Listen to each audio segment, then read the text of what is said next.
We'll continue with oligopoly. Today, we want to go into cost and benefits of collusion to producers, consumers, workers, and government. We already know what collusion is.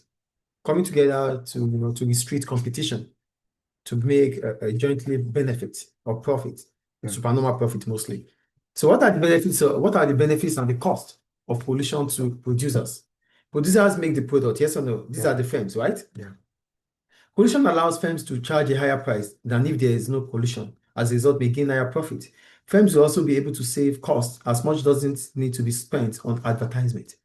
So the benefit of collusion is that it reduces competition in the market. And because competition is reduced in the market, prices are set higher. And because prices can be set higher, it means they're going to be able to make more profit than what it would be if there's competition in that market. However, what is the cost of collusion to producers? Firms cannot expand sales if they want to, as they have to stick with the agreed quota of output. As a result, it reduces the ability to increase market share. With collusion, a firm cannot increase its market share. Why? Because there's an agreed quota that has to be produced. So you don't exceed it. We talked about the effectiveness of collusion yesterday. One of the ways to increase or to make collusion effective is to avoid cheating, to restrict competition. Yes or no? We talked about that yesterday. So that goes into here. So in an oligopolistic competition, or oligopolists will not allow you to expand your sales because they've given you the quantity that you have to produce to make that supernormal profit. So which simply means you cannot increase your sales and you cannot increase your market share, because another way in which collusion happens is by accepting that we don't deal with different customers. You don't take my existing customers, I don't take your existing customers. So if I cannot take your existing customers, it simply means I cannot increase my market share because there's no customer in heaven. So all the customers we have are here. So the only customers that we can have are those potential customers, not existing ones. So that reduces the market share. So these are the cost and benefits of collusion to producers or firms. Clear? Is it clear, please? Then consumers. So for consumers, the consumers are the kingpin of every business. So they are the one buying the goods and services. There will be a stability in the market as firms won't have any reason to leave the market because they are making supernormal profit. So this brings about assurance in terms of output. Output is assured because firms are making supernormal profits. So there's incentive for them to continue to produce their quota. Yes or no? Yeah. However, consumers will pay higher prices than if there was no collusion, and there will be a lower output to purchase. Restricted competition between firms lowers the choice for consumers. So for consumers, what is certain is that they will see the product they want to buy. But because it is collusion, it limits the quantity, it limits their purchases, and also limits their choices. Because collusion brings about restriction into the market. There's barrier to entry. So new firms are not going to enter into the market. So if new firms are not entering, it reduces the choices for consumers. I think the point is clear. Yeah. Now to the workers. Collusion is favorable also to workers.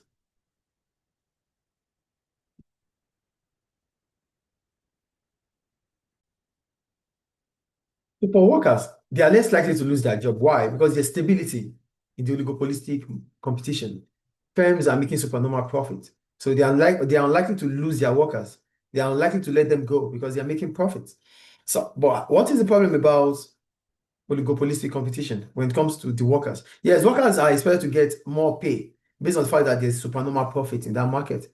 But because there's restricted competition in that market, it means workers might not be able to switch from one firm to another. So I could switch from a school to another school, right?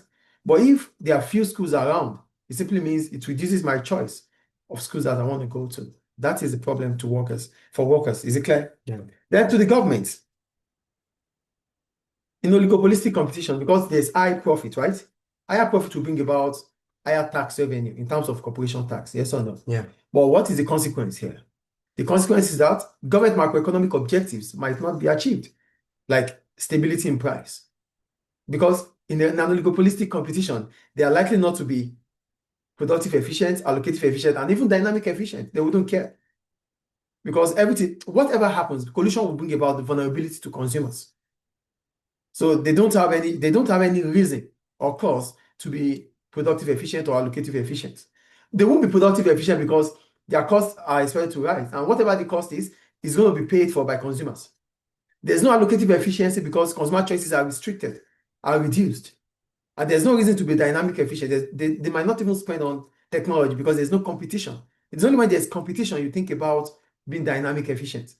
Is it clear? Yeah. Any question about the cost and benefits of product or collusion to producers, firms, government, suppliers, and employees? Any question? Great. So we'll go to types of price competition. Okay.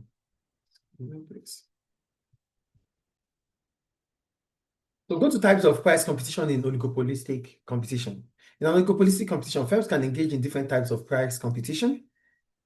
Namely, we have the price war, the predatory pricing, and the limit pricing. So we're going to start with price wars. Price wars occurs when firms repeatedly lower prices to undercut competitors, often in an attempt to gain a market share. In the short run, firms may stay in the market because they are covering their variable cost of production and making some contribution to fixed cost of production. Now, when we talk about contribution is price per unit minus variable cost per unit. And contribution is part of the break-even. So break-even, the formula for break-even is what? FC divided by contribution. So for price war, it simply means we try to cut price to ensure that we gain a market share. And if in as much as we are gaining market share, it is good for the firm. That's in an oligopolistic competition. Is it clear? Yeah. Okay. So in the long run, prices must rise simply because supply falls as firms leave the market or because demand rises. So the point about oligopolistic competition is that price war allows firms to gain market share. So gaining market share would not only increase, gaining market share will come based on the fact that you are reducing the price. But most of the time, firms might still stay in the market.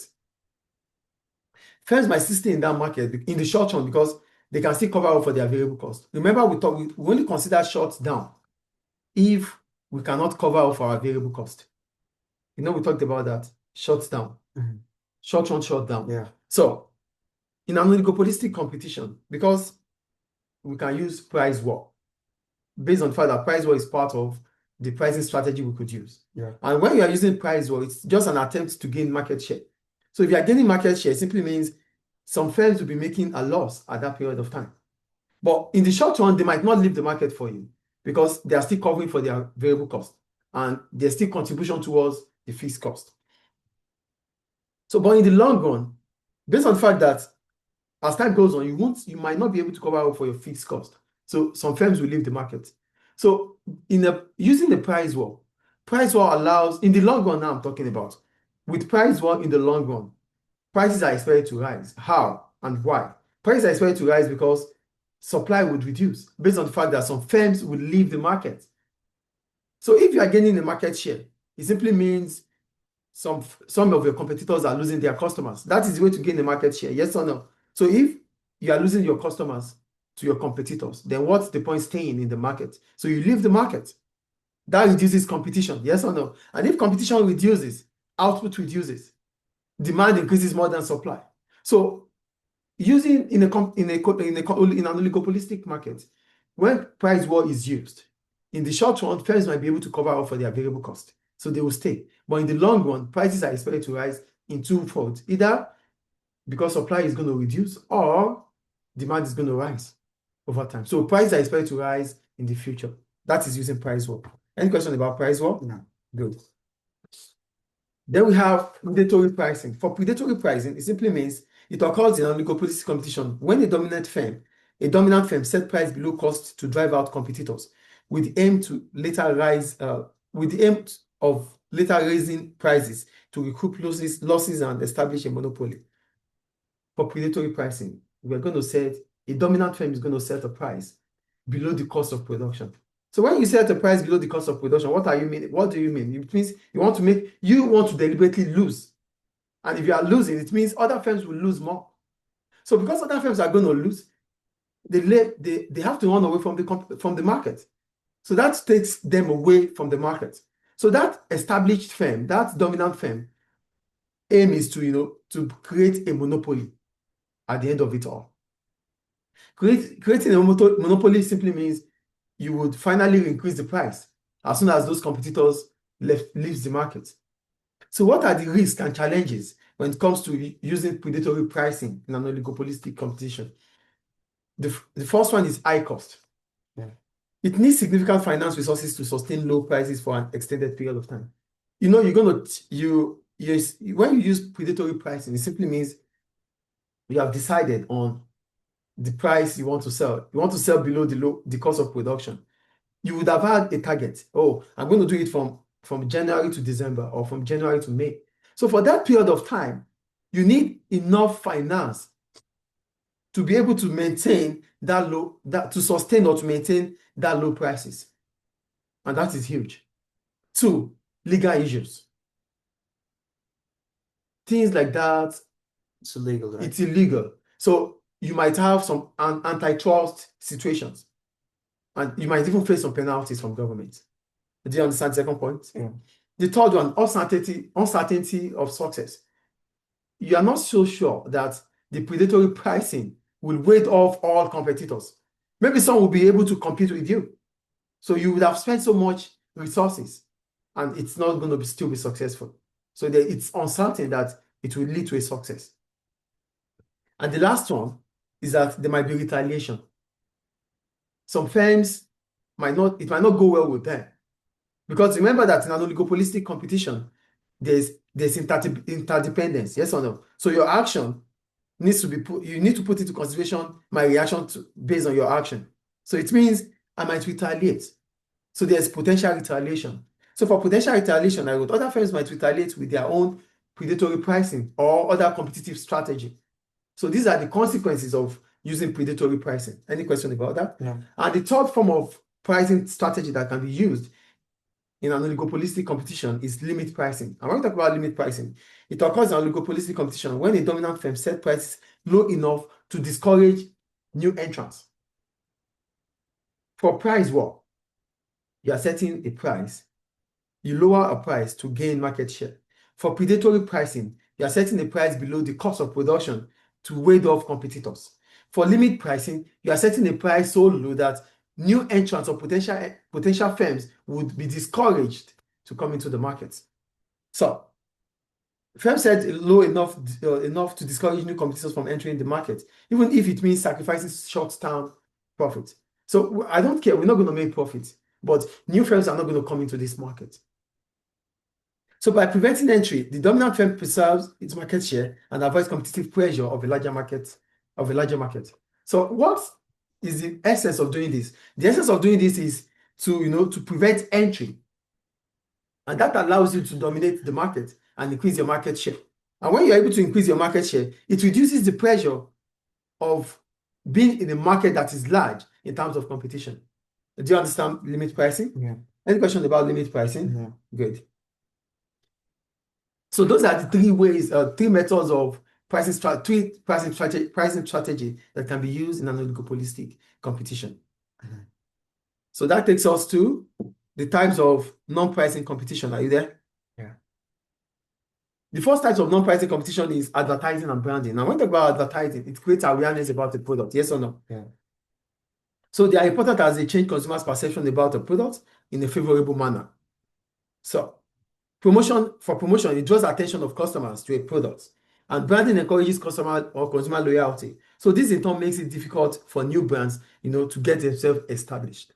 So advertising and branding is a non-pricing factor, and it gives consumers a perception that your product is better than those of your competitors.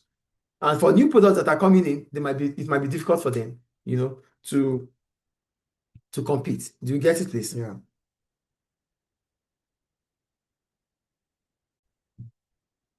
So the next non-pricing strategy that can be used, or non-pricing competition that can be used in an oligopolistic competition, is quality. And when we talk about quality simply means meeting customers' expectation. So a brand can be differentiated through its superior quality. So if in an oligopolistic competition, if your quality is considered superior to those of your competitors, it allows you as a firm in that oligopolistic market to charge a premium price. Do you understand quality here? Quality means you meet customers' expectation. And if you're able to meet customers' expectation, they get emotionally attached to you. So they continue to buy from you instead of your competitors. That is about quality, which is a non-price competition. in an oligopolistic competition. Is it clear? Any question about that? No. Okay. Then we have endorsement. For endorsement simply means you're using celebrities, famous people, to advertise your product, to use your product. And this, gives customers that perception that your product is out of great quality. And that might increase your sales. Do you get it? Yeah. The next form of non-pricing that can be used is product placement. And when we talk about product placement, it is a practice in which firms gain exposure for their product by paying for them to be featured in films and television programs. So maybe Coca-Cola, you might see some actors drinking Coca-Cola in a film. It's advertisement. Yeah, it's a product placement, not advert. It's a product placement. I think it's clear. Then we have the after sales service. Are you there? Yeah. For after sales service, it simply means this refers to the support provided to customers after their purchases. This might also improve brand loyalty. You are just trying to find a way to compete without using price. That is what non-pricing competition is about. Is it clear? Yeah. So for non-pricing competition, it simply means you are looking for a way to compete without using price competition. I think it's clear, right? Okay. So that's about that. Then we have the cost and benefits of price and non-price competition to firms, consumers, employees, and suppliers.